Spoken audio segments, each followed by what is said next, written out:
de l'Obélisque ma xam fa sama xam ba tey kii nekk tey actuel ministre bi ñu denk microfinance. waaw Alioune Dione. soxna madame Dione di Maymouna Sarr moomu yóbbu hôpital. xam nga Maymouna Sarr activiste la ñëpp xam nañ ko. te c'est une première que je parle d'elle parce que c'est une amie c'est une sama meilleure amie la sax mën naa ko waxee noonu moom ci terrain bi la nekkoon en tant que activiste di assumer. kooku gaynde la Bambey xam nañ ko suufu Bambey bi moo ko doon xeex ba fii boobu sax xamagul woon borom këram ci activisme bi mu nekkoon doon ci jigéen ju mën góor lañ ko xamee. ba muy metti fu ñu taxaw fa ñun journaliste yi. waaye léegi tey ñun moo tax démb. bi ma gisee Easy dugal. seen communiqué man ni leen victime bu mu am ku ma am ndey ku ma amul ndey ndax jamono jooju dafa bëri woon ay victimes y compris des journalistes et techniciens des médias mais ab sa an victime la. waaw. ndaag man ak ndaag la ñu jàppandoo woon ndaag mi nekk E-Média. ñun nag dañoo bëri ay ndaag. média bi am na 3 ba 4 ndaag. ndaag bi nekk E-Média man ak moom la ñu jàppandoo woon même jour ñun lañu toroxalandoo dina jàpp mel na ñuy jàpp ay bandi. dafa war a bokk ci mbir yi. peut-être les gens vont dire souvent que man damay waxee xol wala dara dafa am mbir bu fi amoon am ay sénégalais yu fi subiroon am ñenn ñi ni pataaral di ñu seetaan. di seetaan ba seetaan gi ëpp doole. tey nag wax a jot am na ñoo xamante ni bu leen neexee ñu ni ñun xol dañuy waxee wak danoo bañ ñii wak dañoo far du bañ. on reste cohérente et on demeure uniquement sur les faits on reste sur les faits rien que sur les faits. xam nga li gën a metti ci mbir yi mooy. sénégalais yëpp ay victimes la ñu woon. ku ne victime nga woon. sa xarit bu ci génnul àdduna sa mbokk génn na ci àdduna sa nit buñ ko tëjul woon ci kaso bi xam nga sa xarit wala sa dëkkandoo bu nu tëj ci kaso bi lan lañ defoon. je ne vais pas parler des journalistes parce que ñun li ñu doon def yépp mooy informer juste et vrai. ñu ngi doon localiser dañu tàggat teewul ñu doon def suñu liggéey ni mu ko waree. ñu ñuy jël di ñu maanaam amul luñ fi dundut mais là damay génn ci suñu coopération ñëw ci les sénégalais lambda ku ci mel ne Pape Abdoulaye Touré oui c'est vrai. il est victime de quoi si il devait être coupable il est coupable de quoi d'être un patriote d'aimer son pays d'appartenir à un parti politique dénommé Pastef. mais moom lan lañ ko jàppee woon étudiant la woon à l'époque. waaw mais attends bu dee étudiant tam fu mu bokkoon. waa léegi bàyyil ma ñëw bu nekkee étudiant doon sympathisant wala pastéfien luñ ci mën yow xanaa yow mosoo dégg les élèves étudiants apéristes yow mosoo dégg les élèves étudiants socialistes mosoo leen dégg. kaay ma expliquer le politique gu Sénégal tuuti ci mbir yooyu noonu. xoolal gis nga parti socialiste ndax bokk na ci parti yi fi gën a yàgg moo fi sax mag. parti socialiste dafa am. mouvement foulard bu mu amoon. mouvement foulard mooy lan mooy xale yi ngay gis ñuy def scoutisme maanaam ay scout da nga doon dégg croix rouge. scout CVAV pionnier parti socialiste la bokk. man jaar naa pionnier takk naa foulard ba taay défilé ji naa ba taay way naa feu camp ba taay dem naa camp itam ba taay. pionnier boobu noonu boo ca jógee. am na beneen branche bu parti socialiste amoon muy lan les élèves et étudiants socialistes. mouvement élèves étudiants. ok boo fa jógee nga ñëw ci jeune cadre ak ñeneen ba parti socialiste. ñun suñu ay camp yin doon am ñun les pionniers laa la wax ndem si yàlla Tanor Dieng moo doon ñëw Aminata Mbengue Ndiaye da doon ñëw ay ñoom ñii Khalifa Ababacar Sall ak ñeneen parce que seen rôle moo nekkoon la former les pionniers ci wàllum citoyenneté. école de parti lan moo tax ñu koy wax. parce que parti socialiste da ko doon jëmbat. pour te dire même sillage boobu moo am ci parti yëpp. aujourd'hui Pastef dañ ni bërët seen leader ni leen du fi nangu ay mouvement. xam nga gars yi dañuy topp Ousmane Sonko di topp Pastef tey la coow li bëri ba ku ne di ci wax mais damay bëgg des fois gars yi di fàttaliku. Ousmane Sonko bi mu nee bërët dafa amoon ay souteneur ñu bëggoon duppee seen bopp ay élèves étudiants patriotes ak ay dugg na fii patriote mu ni leen du fi am mu dajale leen ñoom ñëpp ci bërëb li may wax. ñoom waa Pastef ñi nga xam ni Pastef authentique laa wax dañuy xamoon la xew. xam na ñoom Père Mayabé Mbaye. Ousmane le président patriote Ousmane Sonko. le secrétaire l'ancien secrétaire général moom mi nekk tey président de la République Bassirou Diomaye Diakhar Faye. ñoom dañ ni ay mouvement faîtière maanaam diw lii dafa nar a yàq seen projet Pastef rek ay am. da nga bëgg doon pastéfien jëndal carte de membre looloo taxoon nga déggoon benn nga xëy benn jour rek ñu ni ay vente de carte la ñuy def dara amul Pastef kese moo am dañ lay bindal Pastef nga nekk membre après nag bi ñu demee ba organiser wu si ngay doog di gis ay magu Pastef ay modap si ngay gis ay monaf ñii mooy ñi ñu reconnaître ak les femmes patriotes léegi pour revenir ba tey ci sa question bien sûr gis nga Daouda gémmiñ bu waxul dëgg waxi fen dëgg la il ne faut pas nag ñu nekk ay hypocrite bu kenn toog fi di layam-layami ñun ñëpp justice la ñuy demandé effectivement muy Pape Abdoulaye Touré muy 80 yi fi génn àdduna ba ci 2000 yi doon tëj yow xale bu ndaw sa yaay yónni la mburu lañ ko yónni mu yor nii saaku mburu bi foo d'écran Ousmane Sonko ñu ne la dañ laa jàpp yow kooku lan la def un mineur bi ma njëkkee dégg yaayam wax ci télé billahi damaa jooy bay bëgg a dee parce que dama ne man kii la qu'est-ce qu'il a fait au fait sa xale bii yow xamoo politique yow mosoo manifester mburu xanaa bu ngeen di jàpp nit mu yor saaku mburu xanaa ngeen xam ne dañ koo yónni on lui moom wax na kenn joxu ko sax temps wu répliquer di leen expliquer parce que lan ubbil téléphone bi rek Ousmane Sonko ca fond d'écran ba rek yenu yóbbu mais fii waxuñu fi woon ay sant lañ doon jël di yóbbu ci nit ñi kas sant bu xawee laal mais exemple ñu jàpp la tey ki jiite Panam Vert muy sëñ Amdi Moustapha Mbacké mii waaw moom ak Omar Bamba Diop mii nekk député assemblée nationale tam doon wax xam Thierno jot na te mu dëkk Daaru Muxti ñoom ñaar ñii ak Cheikh Thioro Mbacké lañu jàppandoo woon xam nga cité kër góor gi ñun fekk xam nga ñoom lan lañ defoon yow dem seeti ji malade en face fii kii nekk mooy médecin bi docteur Niang ñoom malade la ñu seeti woon docteur Niang wàcc taxaw foofu ñoom ñett ñu ñëw jàpp leen yóbbu leen plus de 8 mois la ñu tëj Omar Diop ak sëñ Amdi ñu bàyyi parce que Cheikh Thioro député la woon mais ñu dem tëj leen tey moom sëñ Amdi Moustapha moom moo jiite Panam Vert mais ñooñu lan lañ def seeti ñi malade ñu jàpp la dugal ci kaso bi mais pour lan la lool jamono mars nga doon gis yow bracelet nit ñi ñu lay jàpp di dagg sa bracelet mais yan mooy sa yoon ci bracelet nit waaw léegi loolu yëpp am léegi enquête yi commencé na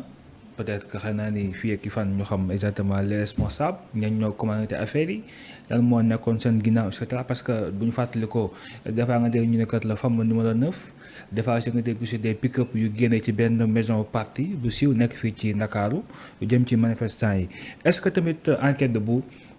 commencé nii daañu dem ba xam exactement lan moo nekk ci ñu nekk ay responsable yow mi ku xoromu nga nag c'est-à-dire waaye xool naa bu xool mais ku xoromu nga gis nga wax kenn du ko raayal yow pour yow police dina génn gendarmerie dina génn te duñu am ndigalu kilifa ga ca kaw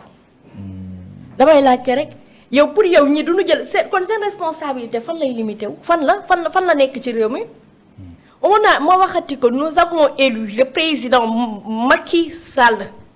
on lui a laissé la latitude de gouverner avec ses hommes de confiance tey ji yow Daouda buñ la dénkee Feeling Dakar kër gi man ndax am naa fitu ñëw jële ji caméra yi yóbbu te yow yëgoo te yow waxuma la te yow xamoo si dara kon de bu dee loolu am na tu es irresponsable bu dee loolu am na yow doo njiit bu mat njiit bu dee loolu am na tu as trahi ndax dañ laa dénk di ab sàmm nga donc pourquoi ñuy wër loo xam nga dafa am ay niveau de responsabilité xam nga tey police wala gendarmerie ba ci militaire yi bu ñuy génn dafa am lu leen di génne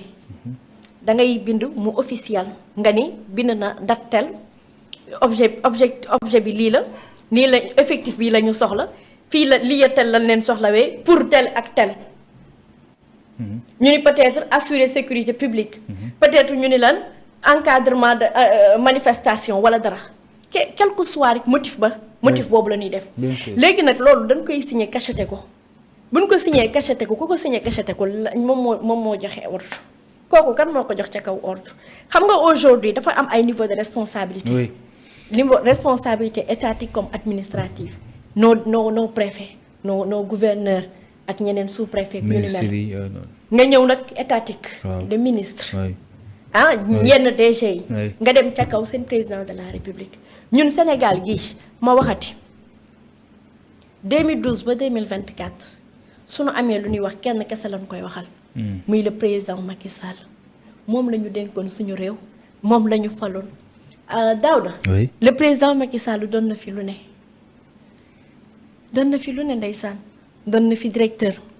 ba directeur di jafe. oui nekk fi maire nekk la fi ñaari yoon maire Fatick moom moo dem bay dem jox Matar Ba mu continuer ba après moom lañ fay amee ay mandat wam le président Macky Sall def nañ ko fi ministre de l'intérieur le président Macky Sall def nañ ko fi président de l'Assemblée nationale le président Macky Sall def nañ ko lan premier ministre du Sénégal lépp lu gor di doon ci réew defal nañ ko ñun dañoo wàccoo ak moom ci ni mu gën a rafete gis nga ba mu laajee 2012. mais Moustapha Niasse mi ngi fi woon. nem si yàlla Tanor Dieng mi ngi fi woon. ñeneen ñoo xamante ni ëpp nañ ko expérience ñi ngi fi woon mais Sénégalais yi dañoo choisir woon jox ko ba muy dem yor mer gàddoom jii di dugg ci àll bi di campagne. nit ñi di manifester fii Dakar lu ne am na fi ci réew mi. dëgg la Sénégalais yi wóolu ko mu laajaat mandat. Sénégalais yi joxaat ko deuxième mandat. léegi Sénégalais yooyu danga Abdou Khadre lu man dama sénégalais yooyu Daouda man damay wax rek ci lu légitime. tey bu ñu demee bay joxoñ baaraam kañ lañ war a joxoñ baaraam suñu demee bay laaj ñun ñi ko dénkoon kan lañ war a laaj dañ fiy bàyyi ki ñu dénkoon di dem di laaj moom ñi mu dénkoon. li fi xewoon de 2021 ba 2024 il fallait que Macky Sall waxoon saa rek ñu bàyyi lépp léegi tey jii bu fekkee dañuy situer les niveaux responsabilités Macky Sall moo nekkoon le président de tous les Sénégal du ñàkk xam naa ne moom amalum ci xam amalum ci war nga dogal da ngaa bëgg a jàpp ne kon Macky Sall mi ngi ko dëgg ñàkk-tàng bi. Daouda. oui Waly Pape Abdoulaye Touré kan la porté plainte Antoine Félix Diome. oui Antoine ministre la woon de l'intérieur. Antoine kat moo ko taboon. Macky Sall. Pape Malick Ndour la porté waat plainte. ministre la de la jeunesse. kan moo ko taboon Macky Sall. waaye général Moussa Fall fa mu nekk kan moo ko fa teg. Macky Sall. waa léegi jeex na. bu la neexee nga jàll ci leneen l'essentiel daal xam nga lan laay wax ci mbir mi Daouda Waly nga dégg ko ci ay nopp yu baax. maa lay dégg mooy sénégalais yi. laaju ñu dara nguur gi fi ne gis nga nguur gi ñoom it ñu wax leen lu nu mën a dégg sénégalais yi lenn la ñuy xaar ci yéen wàññi leen dund gi ñu wàññi dund gi ma ni sénégalais yi xam nga lu ñuy xaar ci ñoom ñu wàññi dund bi y compris courant bi kenn woyofal gi dis gan na la def ci nit ñi dina xam naa après dina ci ñëw suñu wàññee ñoom dund gi ba pare Daouda waaw lépp luy justice ñu rendre que sénégalais yi li xewoon diggante mars 2021 ba février 2024 ñu leeral ko xoolal bu leen neexee mën nañ gouverner ba 2075 sénégalais yi justice rek la ñu laaj dund gi na wàññeeku ba sénégalais bu nekk li nga am nga mën cee dund parce que aujourd'hui la réalité mooy lan koo dégg mi ngi naan dëkk bi metti na de soble bi dafa cher carotte dafa cher yow benn carotte buñ la ko jaayee marché ngay bëgg a xaru moo tax nag 200 francs foofu nag xaaral ma waxan tuuti xale yu góor yi messieurs yéen tamit ci seen galanterie bokk na ci jamono bu mettee ngeen gën a yokk dépense yi nag yéen tam des fois sax da ciy baax ngeen dem ci yenn bërëb yi jëndal soxna yi ay ndugu indi leen wàññiwu ci dara affaire yi dafa metti yéen tam des fois soxna si da nga koy jox 10 000 francs 10 000 francs yooyu nga ne ko añ ak reer jamono toll foo xam ne 10 000 francs yi moom añ bi sax da koy taaba taaba li ma si jaaxal yow mi koy wax ki célibataire nga la ma si jaaxal ndawal cher na légumes cher na affaire yi cher na nag gars yi nanu wut solution vite fait ñoom sax ñi ngi si mais dañ leen koy fàttali rek ñu xam ne sénégalais yi ñi ngi yëg naal ab métti jamono yu ñu toll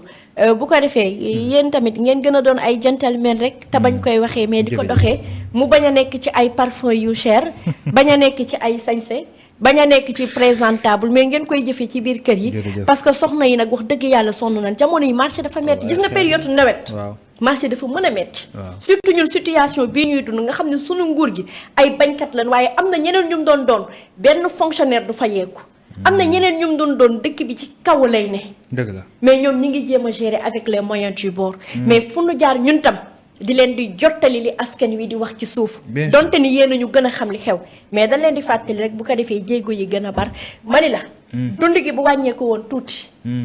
lépp luy injustice ñoom ñu rétablir waat ko parce que injustice moo ngi fi am nag ba léegi